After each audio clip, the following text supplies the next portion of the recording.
ముఖ్యంగా గతంలో కూడా ఎన్నోసార్లు గత కలెక్టర్లకు కంప్లైంట్ చేయడం జరిగింది. విలేజ్ అంతా కూడా వెళ్లి రిప్రజెంటేషన్ ఇవ్వడం జరిగింది. అయినప్పటికీ కూడా యథావిధిగా పనులు నడుస్తా ఉన్నాయి. ఎఫ్టీఎల్ ను మొత్తం కబ్జా చేయడం జరుగుతుంది. రేకులు కట్టి మొత్తం మట్టి నింపేస్తా ఉన్నారు. మరి ఈ రోజు ఘోరమైన పరిస్థితి. ఇదే పరిస్థితి ఉంటే ఈ వర్షాకాలం దూలపల్లి గ్రామం మునిపోవడం ఖాయం. గతంలో కూడా అక్కడ నాలా కబ్జా చేస్తా ఉంటే కాపాడుకోగలిగాం.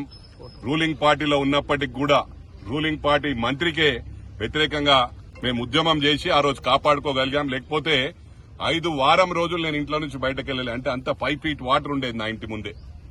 దూలపల్లి గ్రామం ఈరోజు సేఫ్ అయింది అనుకుంటే మళ్ళీ ఇక్కడ చెరువు నింపుతా ఉన్నారు. నేను కలెక్టర్ గారికి చెప్పగానే ఇమీడియట్ యాక్షన్ తీసుకుంటా అని చెప్పాడు. నిన్న దాదాపు 200 మంది గ్రామస్తులు నా దగ్గర రావడం జరిగింది. వెంటనే కలెక్టర్ గారికి ఇన్ఫార్మ్ చేశాను. కలెక్టర్ గారికి ఇమీడియట్ గా యాక్షన్ తీసుకుంటామన్నారు. ఈ రోజు మల్లారెడ్డి గారు మాజీ మంత్రి వారి కాలేజ్ డ్రైన్ వాటర్ మొత్తం కూడా యాక్చువల్ గా అక్కడ ట్రీట్మెంట్ ప్లాంట్ పెట్టుకుని అక్కడనే సంపులు పెట్టుకుని బయటకు వదలకుండా యాజ్ పర్ హెచ్ఎండిఏ నామ్స్ కానీ ఏది కూడా పాటించకుండా డైరెక్ట్ మొత్తం గ్రామమంతా కూడా డ్రైనేజ్ వాటర్ తో మునుగుతా ఉంది. అది టోటల్ కాలేజెస్ వాటర్ మొత్తం వాళ్ళ యూనివర్సిటీ డ్రైనేజ్ వాటర్ మొత్తం గ్రామంలోకి వస్తుంది.